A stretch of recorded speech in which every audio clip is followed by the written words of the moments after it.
샬롬. 오늘도 이 새벽에 하나님을 예배하기 위해 나오신 성도님들을 환영하고 축복합니다.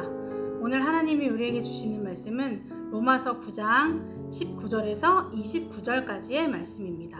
제가 봉독하겠습니다.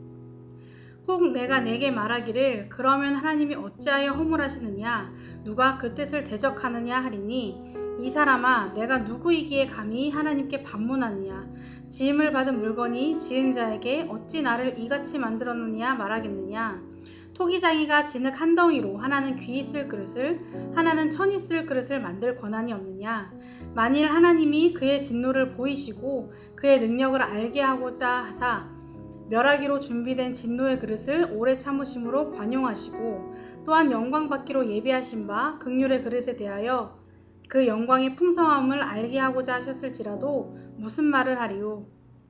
이 그릇은 우리니 곧 유대인 중에서뿐 아니라 이방인 중에서도 부르신 자니라.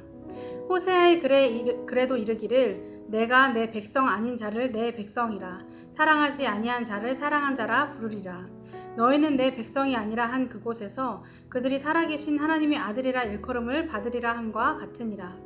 또한 이사야가 이스라엘에 관하여 외치되 이스라엘 자손들의 수가 비록 바다의 모래 같을지라도 남은 자만 구원을 받으리니 주께서 땅 위에서 그 말씀을 이루고 속히 시행하시리라 하셨느니라. 또한 이사야가 미리 말한 바 만일 만군의 주께서 우리에게 씨를 남겨두지 아니하셨더라면 우리가 소돔과 같이 되고 고모라와 같았으리로다 함과 같으니라. 아멘. 어린아이들을 대상으로 사역을 하다 보면 어떤 활동을 하기 위해 또는 예배실을 꾸미기 위해 또는 선물을 주기 위해 그에 필요한 만들기를 할 때가 많이 있습니다. 저는 그림 그리는 실력은 제가 가르치는 우리 예꼬들보다 못해서 웬만하면 그림을 그리려고 하지 않습니다. 대신 자르고 붙이고 하는 건 꼼꼼하게 하는 편이라 활동을 위해 뭔가 만들거나 예배실을 꾸며야 할 때 주로 이미 그려진 이미지를 편집하여 원하는 것으로 살짝 바꿔서 프린트를 하고 그것을 정성을 다해 오리고 예쁘게 코팅을 해서 만들기를 완성을 합니다. 그렇게 만들게 한 것으로 예배실을 꾸미곤 하는데 이런 거에 좀 꼼꼼한 편이다 보니까 만들기를 하다가 작은 실수라도 하거나 제가 생각한 기준에 못 미치는 것은 버리고 다시 새로 만들기를 합니다. 마음에 들지 않기 때문입니다. 같은 일을 2번 반복하지 않기 위해 최대한 실수 없이 하려고 하지만 혹시나 실수했을 경우 저는 과감하게 다시 만듭니다. 그렇게 할 수 있는 이유는 만들던 것을 버리는 것도 그리고 새로 다시 만드는 것도 다 저의 권한이고 제가 자유롭게 결정할 수 있기 때문입니다. 이 일에 대한 모든 결정권이 저에게 있기 때문입니다. 그리고 이 일의 주체가 만들기의 주인이 저이기 때문입니다. 이처럼 우리는 내가 해야 하는 모든 일에 각자 주체가 되어서 살아갑니다.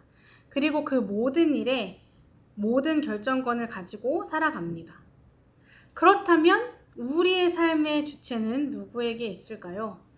누가 우리의 삶을 이끌고 때에 따라 삶에 필요한 결정을 내릴까요? 잘 아시는 것처럼 바로 우리 창조주이신 하나님께 있습니다. 오늘 본문 말씀을 보면 하나님의 주권에 대해서 말씀하고 있습니다. 그러면서 피조물인 우리는 창조주이신 하나님께 모든 권한이 있음을 인정하고 그분 뜻에 따라야 한다고 말씀하고 있습니다.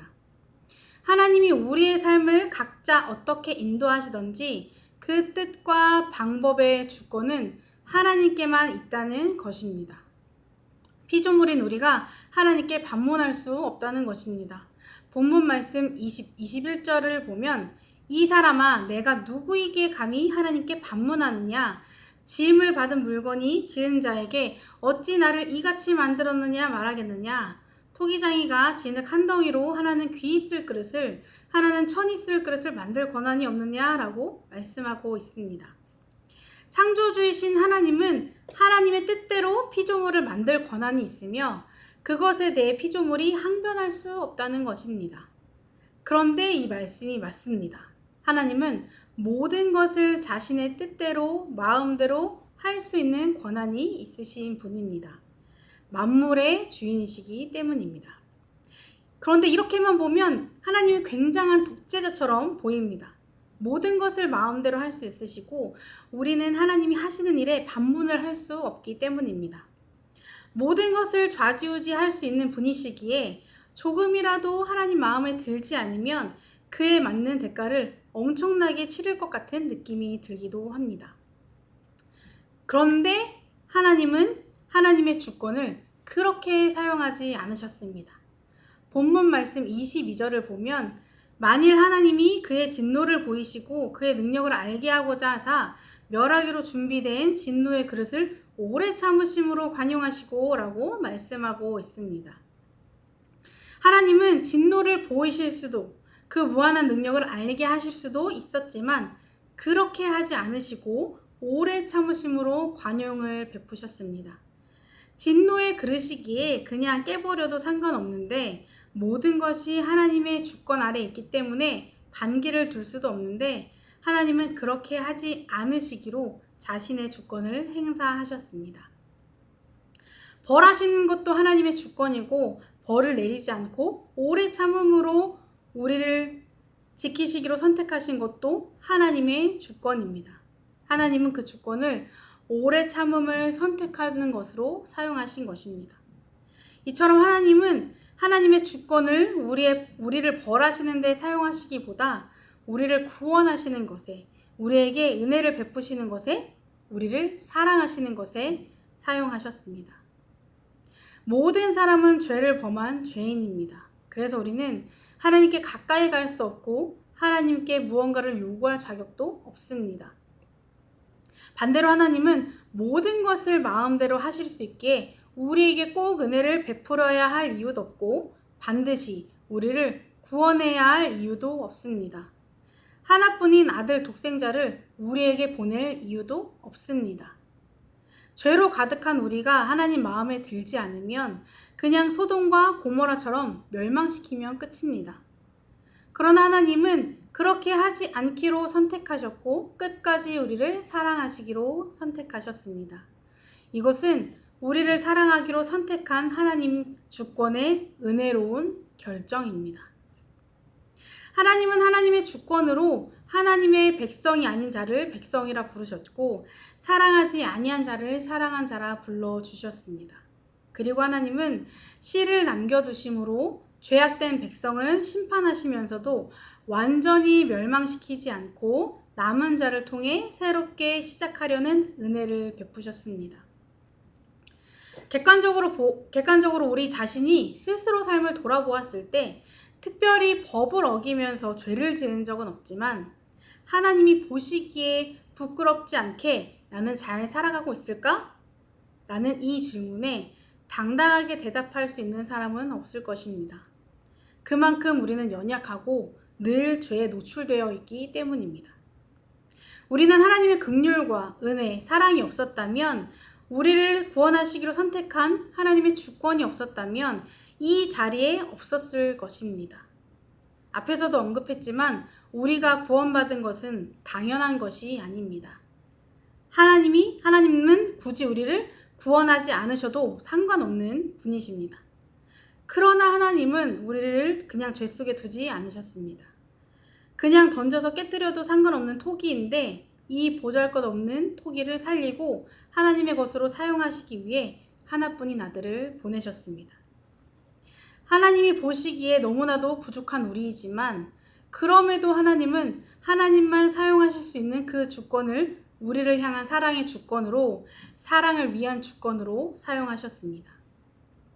우리를 향한 하나님의 사랑은 당연한 것이 아닌 하나님의 선택입니다. 왜 이렇게 하셨습니까? 라고 누구도 하나님께 뭐라고 할 수 없는데도 하나님은 그 주권을 우리를 무조건 벌하는 것이 아닌 살리고 사랑하시는 데 사용하셨습니다. 사랑하는 성도 여러분, 우리를 향한 하나님의 사랑의 주권은 당연한 것이 아닌 하나님의 선택임을 늘 기억하시기 바랍니다. 그리고 그 선택에 대한 은혜에 늘 감사하는 삶이 되길 소망합니다. 죽기까지 우리를 사랑하신 그 사랑, 구원의 은혜, 자신의 주권을 그렇게 사용하기로 결심한 하나님의 선택에 감사하며 하나님 앞으로 온전히 나아가기에 힘쓰는 성도님들의 삶이 되기를 주님의 이름으로 축복합니다. 기도하시겠습니다. 죽기까지 우리를 사랑하신 주님, 죄에 빠져 죽을 수밖에 없는 우리를 사랑으로 구원해 주신 그 은혜에 감사를 드립니다. 주님의 놀라운 그 주권을 우리를 살리시는 데 사용해 주셔서 감사드립니다. 주님, 우리가 그 은혜를 당연히 여기지 않도록 도와주시옵소서.